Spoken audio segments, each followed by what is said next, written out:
चार अभी मुक्तेश्वरानंद महाराज के मठ पर मेरी मौजूदगी और तमाम एडवोकेट की मौजूदगी यहाँ पर है। और जहाँ तक गिरफ्तारी की बात हो रही है शंकराचार्य की, आज और टीम चल चुकी है झूसी से लाभ प्रयागराज से चल चुकी है, उसको लेकर एडवोकेट का क्या है कहना, सारी बातें आपके सामने आएगी। अगर चैनल पर नए तो चैनल को फॉलो कर ले ताकि हर एक अपडेट मैं आपको अपने चैनल के माध्यम से देता रहूँ।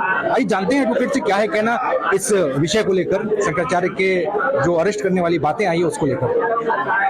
किन किन धाराओं पर महाराज जी के ऊपर आरोप लगा है और क्या प्रक्रिया है आगे की, क्या लग रहा है बरी हो पाएंगे कि नहीं हो पाएंगे? देखिए, ये तो बहुत दूर की बात है। इसमें अभी पास्को एक्ट में चूंकि कंप्लेंट दर्ज हुआ था इलाहाबाद में, और वो जुरिडिक्शन झूसी थाने के अंतर्गत आता, इसलिए झूसी थाने में एक मुकदमा दर्ज हुआ।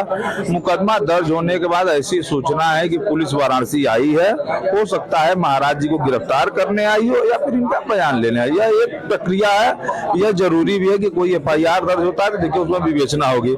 महाराज जी अपना पक्ष रखेंगे और महाराज जी से बात हुई है, महाराज जी को ये राय बात हुई है कि हम लोग उस आर्डर के खिलाफ, चूंकि उस आर्डर में काफी इनलीगलिटी है, बहुत कुछ ऐसा है जो दबाव व प्रभाव में लिखा गया है, तो उसके लिए हम उच्च न्यायालय और उच्चतर न्यायालय की ओर दिशा अपने रुख करेंगे और अपनी बातों को रखेंगे। और हो सकता है कि जो भी आगे की प्रक्रिया हो वो इनको बता दी गई है, इनसे समझ के हम आगे पहुंच जाएंगे। क्या लगती है जिस तरीके से फंसे हुए इतना आसान है इस सब चीजों से बरी हो पाना? देखिए, आसान तो बिल्कुल है। सत्य पर असत्य, असत्य पर सत्य की जीत हमेशा हुई और आगे भी होगी। यह मुकदमा पूरी तरह से षड्यंत्र के द्वारा, सरकार के द्वारा मिलकर लिखाया गया है। उसके ऊपर 2 दर्जन से अधिक मुकदमे हैं और सरकार उसको पोषित रखी है। और एक शंकराचार्य भगवान के ऊपर केवल इसलिए कि वो सरकार के पक्ष में नहीं बोल रहे हैं, सरकार की नीतियों के खिलाफ बोल रहे हैं, जो गलत है उसको बोल रहे हैं, गौ रक्षा बंद करो बोल रहे हैं, और सरकार इनसे काफी खफा है। और यह केवल राजनीतिक मुकदमा है, इसको बाद में जाके खत्म ही होना है, क्वैश ही होना है। उम्र कैद वाली भी बातें आ सकती है क्योंकि जिस तरीके से मुकदमा दर्ज हुआ है, जिन धाराओं में मुकदमा दर्ज हुआ है उसमें उम्र कैद की भी संभावना हो सकती है। ऐसी देखिए कि धाराएं जो है वो लगी हुई है, लेकिन धाराओं का अभी आरोप साबित होना है, वो दौरान विचारण तय होगा। वो अभी देखिए कोई चीज तुरंत तत्काल में एक आदेश कर देना और उसका इम्प्लीमेंट करना, दोनों में बहुत अंतर है।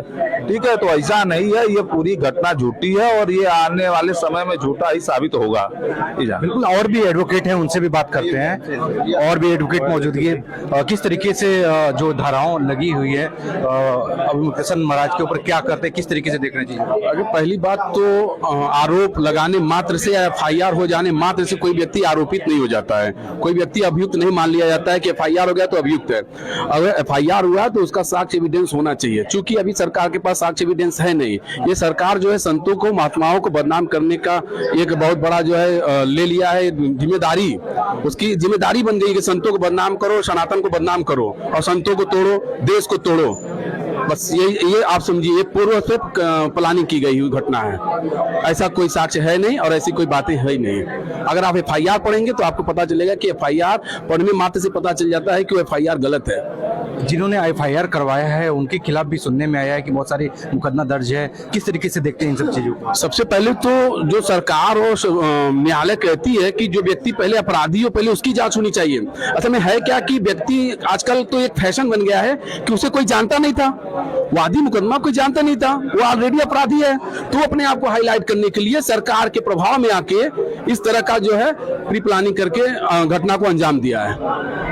प्री प्लानिंग थी, बिल्कुल प्री प्लानिंग है। और वो अपना सोच रहा है कि इसके माध्यम से नाम उसका होगा, लेकिन वो संतों पे जिस तरह का प्रहार कर रहा है या सरकारें जिस तरह से संतों पे प्रहार करिए उसका जवाब इस बार मिलेगा। सनातन समाज उनको इसका जवाब देगा। ये आपसे बात करते हैं, क्या लग रहा है जिस तरीके से फंसाया गया है शंकराचार्य को और इसमें बरी हो पाना थोड़ी मुश्किल देखी जाती, क्योंकि इसमें जो भी मुकदमा दर्ज हुआ है, जो धाराओं के हिसाब से दर्ज हुआ है उसमें उम्र कैद की भी संभावना होती है। क्या कहेंगे आप? नहीं, ये तो न्यायालय का विषय है। बहरहाल जो आरोप लगाए गए हैं वो निराधार हैं, क्योंकि जो पीड़ित व्यक्ति है उसके द्वारा कोई शिकायती प्रार्थना पत्र नहीं दिया गया, नहीं उसका कोई बयान है। तो ऐसे FIR तो किसी के खिलाफ कोई दे सकता है। FIR दे देने से मात्र से वो व्यक्ति वो आरोपी नहीं हो जाता है। टीम इस समय चल चुकी है झूसी से, क्या लगता है गिरफ्तारी तय है क्या? नहीं, गिरफ्तारी की कोई संभावना नहीं है।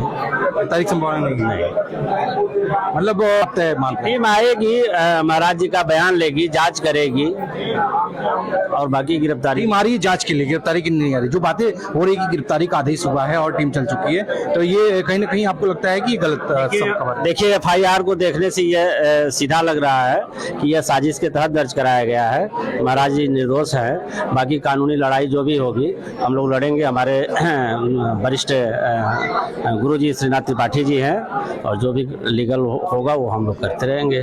देखिए, जो लीगल एक्शन होना है वो कार्रवाई होगी ही, और तमाम एडवोकेट की मौजूदगी है इस समय शंकराचार्य के मठ पर, शंकराचार्य अभिमुक्तेश्वरानंद के मठ पर, और सबका अपना अपना वक्तव्य है। तमाम एडवोकेट से मैंने बात किया। आपका क्या है कि नहीं कि बातों को सुनकर इस कमेंट करके अपनी प्रतिक्रिया दे सकते हैं हमारे चैनल में। जल्दी मिलेंगे एक नए खबर के साथ। कैमरा पर्सन सोनी जी के साथ मैं सोनी अक्सर न्यूज़ 9 वाराणसी। जय हिंद, जय भारत।